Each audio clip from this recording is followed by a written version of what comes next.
Assalamualaikum warahmatullahi wabarakatuh.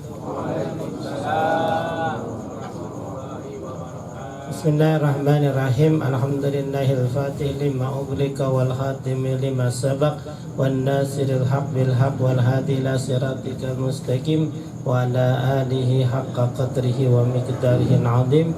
Allahumma akhrijna min julumatil wahmi waqrim min nuril fahmi wabta'alaina bi ma'rifatil ilmi wa ahsin ahlakana bil hilmi wa sahil lana abwaba fadlik wa ansur alaina min hazaini rahmatika ya arhamar rahimin. Walhamdulillahi rabbil alamin. Para asatidah yang saya hormati, Ketua Pengajian Bapak RT Asmawi beserta jajarannya, Anda Bapak Asad Saiful, Bapak Subagio, Bapak Mansur, dan juga yang saya hormati Bapak Sahril dan juga Ustaz Asmat, dan juga yang saya hormati para orang tua saya. Emang nggak kelihatan ini ngumpet ya kan? Mungkin ada Ustaz Asmat, Ustaz Ihsan, dan juga yang lainnya. Jamaah rahimakumullah, teristimewa buat Saiful Bait Bapak Sanusi beserta keluarga besarnya. Mudah-mudahan sehat selalu, panjang umur dalam taat pada Allah Subhanahu wa taala, keluarganya sakinah mawaddah warahmah, dan juga anak-anaknya, cucu-cucunya jadi orang yang salih dan salehah.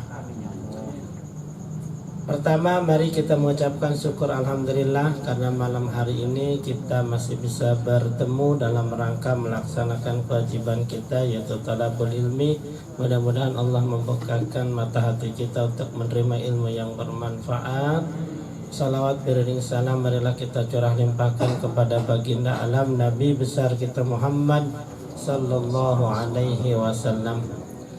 Bapak-bapak yang saya hormati, pada malam hari ini kita lanjutkan tentang rukun-rukun khutbah ya, yang kemarin sudah kita bahas. Bismillahirrahmanirrahim. Qala al-mu'allif rahimakumullah wa nafa'ana bi ulumihi wa barakatihi. Amin ya rabbal alamin.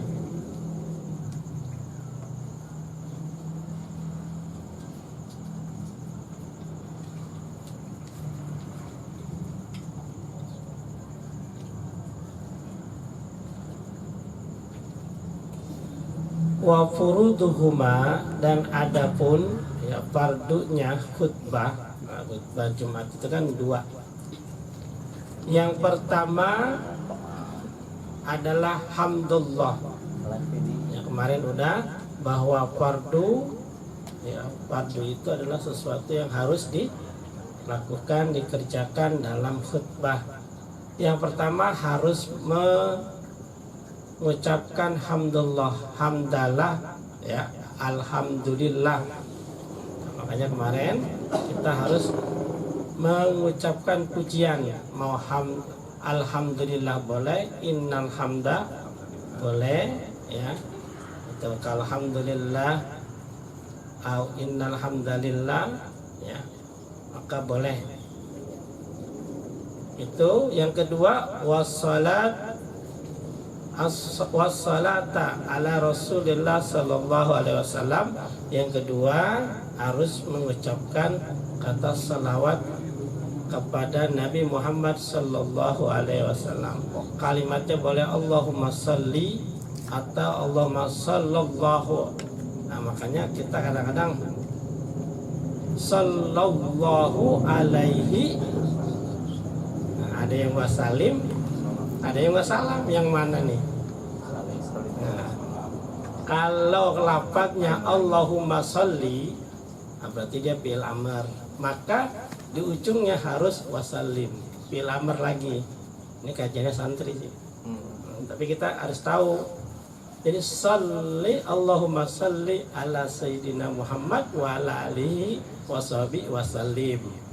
Karena sholli. Tapi kalau Allahumma sallallahu alaihi wasallam, nah, karena fi'il madi. Jadi kalau fi'il madi temennya fi'il madi, kalau fi'il amr fi'ilnya temennya fi'il amr ya. Nah, jadi sallallahu akan fathah tuh. So sallallahu alaihi wasallam. Tapi kalau Allahumma sholli, nah, berarti kan kasrah tuh. Berarti kesononya wasallim. Allahumma sholli ala sayyidina Muhammadin wa ala alihi wasallim. Kenapa? Di depannya Allahumma sholli. Nah, ya, pokoknya kalau di sononya sholli, terakhirnya wasallim. Kalau depannya sallallahu, maka di sana wasalam, gitu aja. Kenapa? Pokoknya wasali wasalam. Kita kan nggak ngerti fi'il madi fi'il amr. Nah, jadi jangan Allahumma sholli sallallahu alaihi wasallam. Di sini sholli, di sana wasalam. Fi'il amr sama fi'il madi kan. Tuh. Dan ini syarat. Ya, syarat dalam khutbah harus mengucapkan kalimat selawat kepada Nabi, harus ada, gitu ya.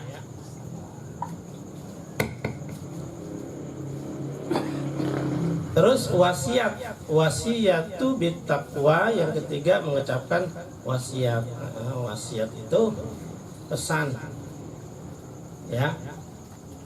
Ya paling tidak usikum wa ya bittaqwallah. Nah yang ini yang tiga nih, yang hamdalah, salawat, sama wasiat, itu tajibu hadhihi salasa bil khutbatain. Ini ada khutbah, di dalam khutbah pertama harus ada, di khutbah kedua juga harus ada. Yang pertama, khutbah pertama harus ada, khutbah yang kedua juga harus ada. Kalau salah satunya nggak ada, nggak sah khutbahnya. Nah, maka di sini harus ada tim. Di Masjid Al-Baniyah ketika ada yang khotib harus diperhatiin nih, ya kan? Kalau ini nggak ada salah satunya, ya semuanya nggak sah sholatnya. Makanya harus ada yang merhatiin, ya. Di khutbah pertama maupun khutbah yang kedua. Yang keempat, Arabi qiraatu ayat mubhamah, harus membacakan satu ayat minimal, ya. Di mana? Di khutbah pertama maupun di khutbah kedua harus ada. Nah kadang-kadang khatib itu dia mencampurkan antara wasiat dengan ayat Al-Quran. Usikum wa iyaya bittaqwallah faqad fajal muttaqun ittaqullaha haqqa tuqati wa la tamutunna illa wa antum. Nah itu ayat Al-Quran, cuman dijadiin wasiat. Nah, dia baca wasiat atau baca ayat Quran itu? Nah, kalau dibaca ayat Quran seharusnya pakai bismillah, bedain. Bismillahirrahmanirrahim. Ittaqullaha haqqa tuqati wa la tamutunna illa wa antum. Nah, berarti itu adalah ayat Quran. Kalau dia tidak baca bismillah, sedangkan wasiat yang lain nggak ada, ya berarti itu dia bukan baca wasiat. Berarti salah satunya nggak ada, makanya nggak sah. Kan? Usikum wa iyaya bittaqwallah faqad fajal muttaqun ittaqullaha. Jadi dia itu sedang baca wasiat, bukan baca Al-Quran. Nggak apa-apa, di dalam rangka ini tidak ada, tapi entar ketika dalam pembahasan harus ada salah satu ayat yang dia harus baca. Meskipun antara pembahasan dengan ayat tidak nyambung, nggak apa-apa, ya kan? Jadi kalau penjelasan itu adalah tidak wajib, ya. Kita cuman isinya cuman itu doang tuh apa? Rukunnya aja, ya kan? Kayak bahasa Arab itu kan isinya rata-rata rukun doang, ya. Isinya cuma sedikit, ya. Habis itu langsung doa, ya, doa. Jadi jangan sampai kagak ada ayatnya, ya. Tuh. Dan ayatnya ini boleh di rakaat, di ahadi rakaat, di khutbah pertama atau di khutbah kedua, ya. Nah ini yang kebanyakan orang dia tidak baca ayat Al-Quran, tapi penjelasannya panjang. Ayat Al-Quran nggak ada yang dibaca, ya kan? Nah, akhirnya dia lupa. Akhirnya nggak sah khutbahnya.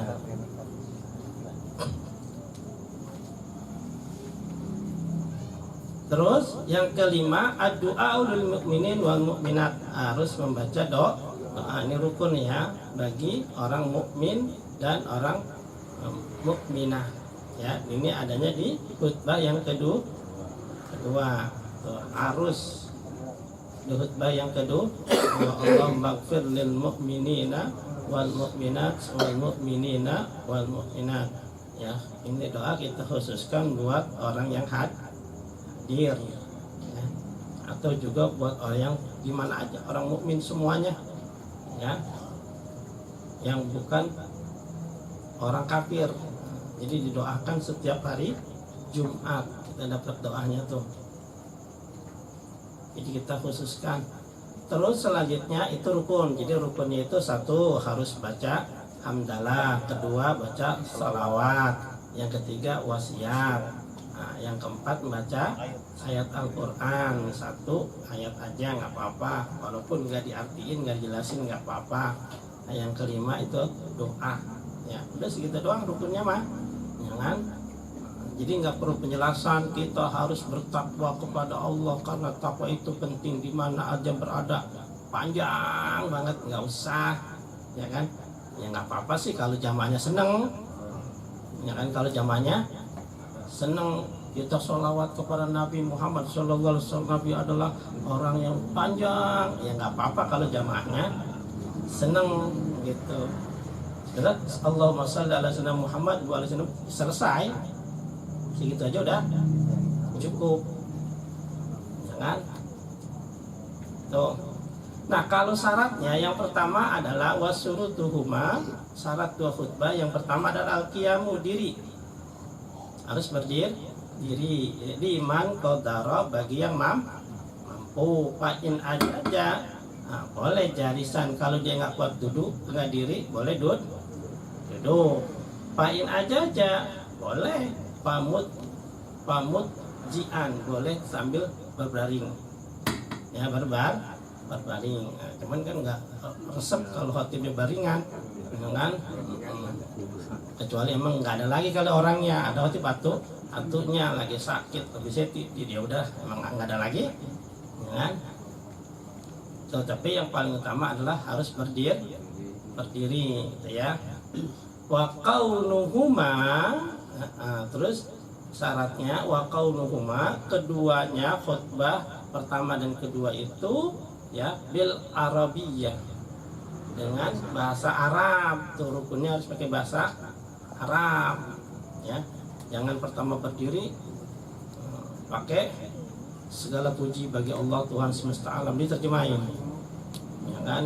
Semoga Allah berselawat kepada Nabi dan juga kepada keluarganya, harus bahasa Arab. Wa qaunuhuma, ya, arkan, jadi rukunnya itu bil arabiyyah. Maka sunnahnya khutbah itu sebenarnya pakai bahasa Arab. Biar apa? Biar itu orang jamaah itu biar mau belajar bahasa Arab, intinya gitu, ya kan? Jadi harus pakai bahasa Arab. Lagian kalau pakai bahasa Arab kan juga cepetan kan? Cepet, paling 5 menit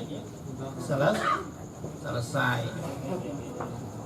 Jadi biar pada mau belajar bahasa Arab, ya kan?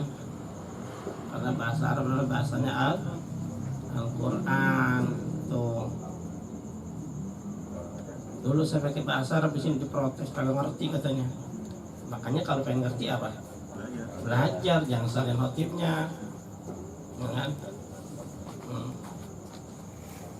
Ya.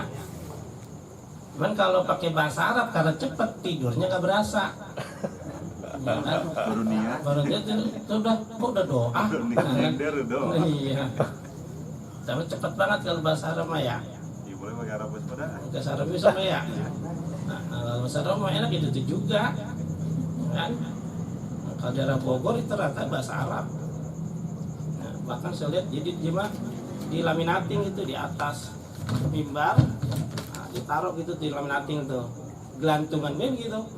Jadi itu tinggal lihat, nah, buat balik begitu udah. Minggu depan gitu lagi. Kalau diumpetin bocah aja bingung tuh hati. Jadi digantung gitu kan gitu.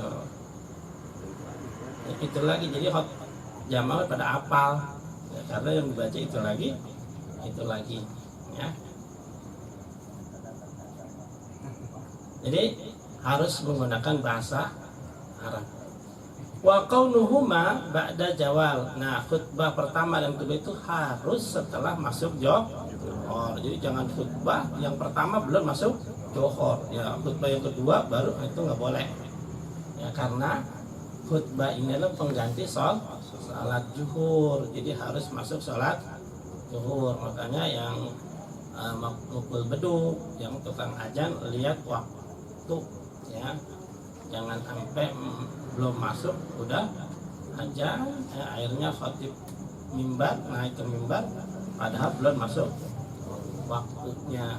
Jadi harus sudah masuk ya, mendingan lewat dikit ya. Wa julusu bainahuma, dan syarat selanjutnya adalah duduk di antara dua khutbah bi qadril tumaknina, walaupun cuma sebentar ya kan.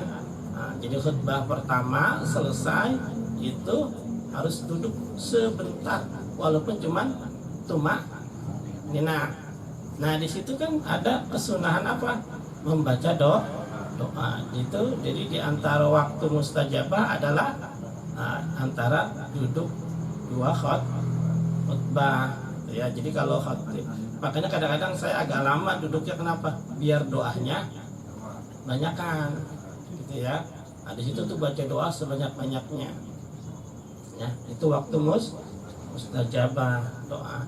Tapi doanya jangan yang enggak gitu, maksudnya yang intinya aja, dan juga dalam hati jangan sambil nangis juga tuh. Kalau nangis semua jangan, intinya aja apa gitu ya.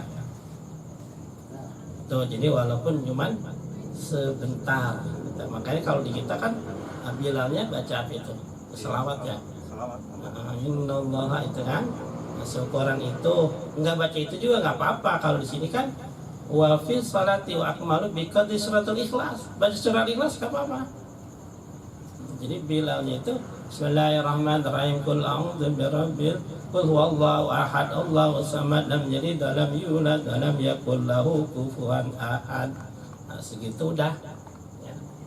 Jadi sebatas itu. Baca innallaha enggak apa-apa. Allahumma shalli di antara pokoknya Abi Sotib duduk kan, Bilal naik kan tuh, Bilal baca kan salawat. Enggak baca itu juga nggak apa-apa, diem juga boleh seukuran kita baca surah Al-Ikhlas. Baca surah Al-Ikhlas juga nggak apa-apa ya. Nggak baca nggak apa-apa, itu tujuan tadi apa, menandakan kalau khatib yang pertama udah selesai gitu ya. Wastima'ul adadil ladzi tan'aqidu bih. Syarat yang selanjutnya adalah ya isma'u, yang mendengarkan 40 orang gitu ya. Wal jamaah li arkaniha gitu. Kalau kita 40 orang suaranya yang kenceng khatibnya ya, nah, sehingga bisa terdengar ya, dan yang harus didengar ya. Makanya kalau tidur semua gimana nih? Nggak ada yang dengar berarti, walaupun pekernya kenceng ya. Jadi harus ada yang dengerin. Makanya khatibnya harus kenceng. Wal mualah, harus terus menerus bainauma, antara dua khutbah ya. Jadi jangan diseling-seling, harus terus menerus ya kan. Habis baca selawat dia santai dulu ya kan, terus baca ayat lama dia baca. Jadi harus terus menerus antara rukun yang satu dengan rukun yang lain ya, nggak boleh diselang-seling, nanti jadi kelamaan. Wa bainahuma wa bainas salat ya, antara dua khutbah dan juga antara dua salat ya, nggak boleh diselang-seling dengan yang lain. Terus syaratnya wa taharatul hadasain, terus harus khatib itu harus bersuci dari hadas kecil maupun hadas besar. Nah, jadi kalau khatibnya batal ya wudu lagi, harus punya wudu. Terus juga harus menutup aurat Ya, khatib harus menutup aurat. Ya seperti halnya dengan salat, itu disunatkannya adalah menutup kepala.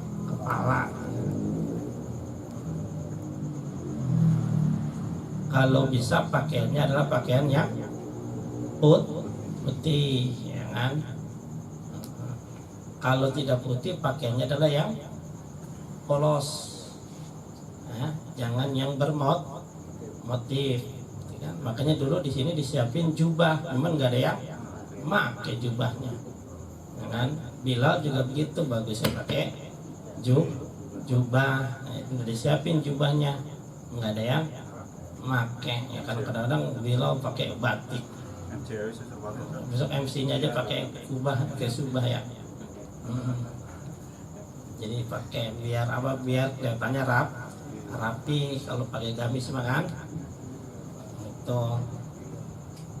Dan gamisnya bukan gamisnya kurung, gamis itu gamis yang yang ada kancingnya, ya, biar praktis. Tujuannya apa? Biar rapi, gitu ya. Nah, khatib juga begitu, ada aturan pakaiannya, jangan terlalu mencolok bagus banget, jangan juga yang jelek amat, ya. Karena sholat Jumat itu sunnahnya pakaiannya adalah yang paling bagus. Jadi jagoannya lemari turun pada hari Jumat. Artinya baju yang paling bagus yang dipakai. Jangan sholat Jumat pakai kaos partai. Jangan pakai yang bahkan disunahkan pakai wangian, pakai sorban, pakai itu. Nggak punya sorban, pakai anduk boleh. Iya, nggak apa-apa. Nggak punya anduk malu tambang nggak apa-apa, ada rapia gitu diikat di leher juga nggak apa-apa. Iya. Kan? Emang begitu disuruhnya. Jangan jadi pakai apa aja. Anduk misalnya kayak yang mau narik ya, supir truk. Lo kan nggak punya sorban, atu-atu aja apa? Kan? Nungguin pulang umroh. Kalau dikasih. Tuh, lalu yang kedua pakai kainnya yang bagusan dikit. Nah, ya kayak kemarin tuh kan, yang di belakang pakai celana, akhirnya maju ke depan. Nah, ya. Pokoknya yang rapian majunya di depan gitu dah. Bukan berarti soalin. Kan kita udah tahu kalau sholat paling depan, pahalanya paling gede gitu. Kalau pengen posisinya di depan, datangnya duluan. Nah, pengen di depan, datangnya belakangan. Ya, tuh jadi datangnya duluan. Kemarin kan kita bahas bahwa setiap hari Jumat, itu 2 malaikat atau pintu-pintu masjid itu sudah ditunggu oleh para malaikat mencatat, ya kan? Nah, kapan malaikat itu berarti mencatat? Kalau khatibnya udah datang. Jadi kalau khatibnya udah datang, itu buku ditutup, nggak dapat pahala tambahan kita, ya. Jadi kalau yang khatib datangnya harusnya belakangan, kasih kesempatan yang lain biar dapat pahalanya gede. Yang datangnya duluan itu seperti berkorban onta. Yang kelompok kedua itu seperti korbannya sapi. Yang ketiga seperti korbannya kambing. Yang selanjutnya seperti korban ayam. Terusnya seperti korban telur. Tuh, terus begitu. Nah, kalau khatibnya udah datang, ya udah ditutup bukunya. Kadang-kadang khatib lagi naik, dia baru udah gitu sholat lagi, sholat tahiyat masjid, ya kan?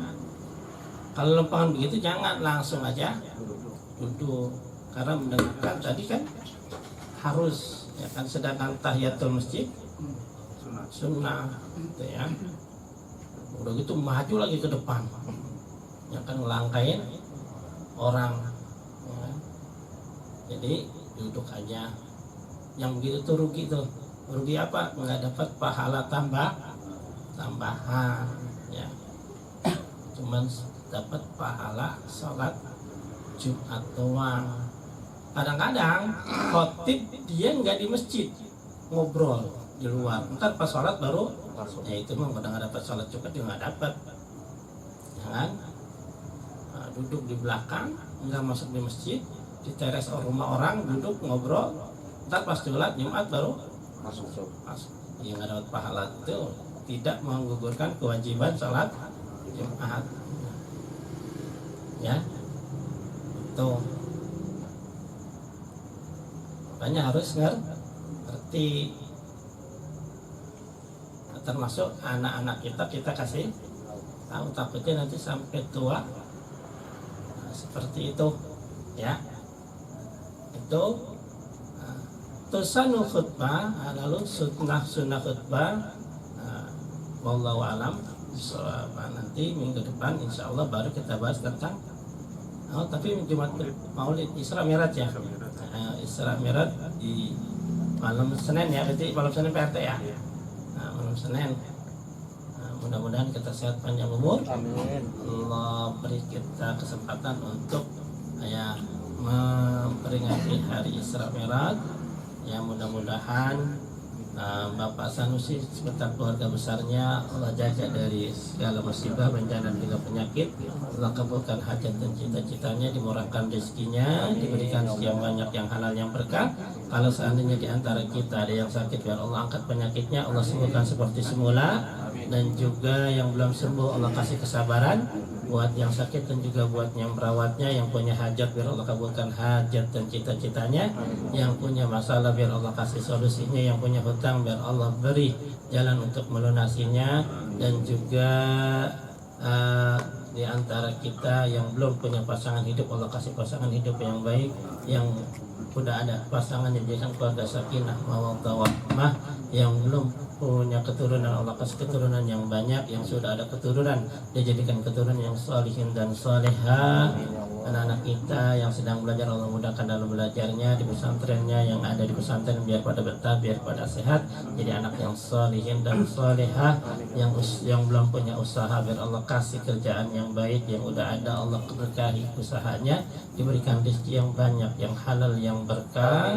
Dan juga diberi kesempatan buat umroh ataupun haji.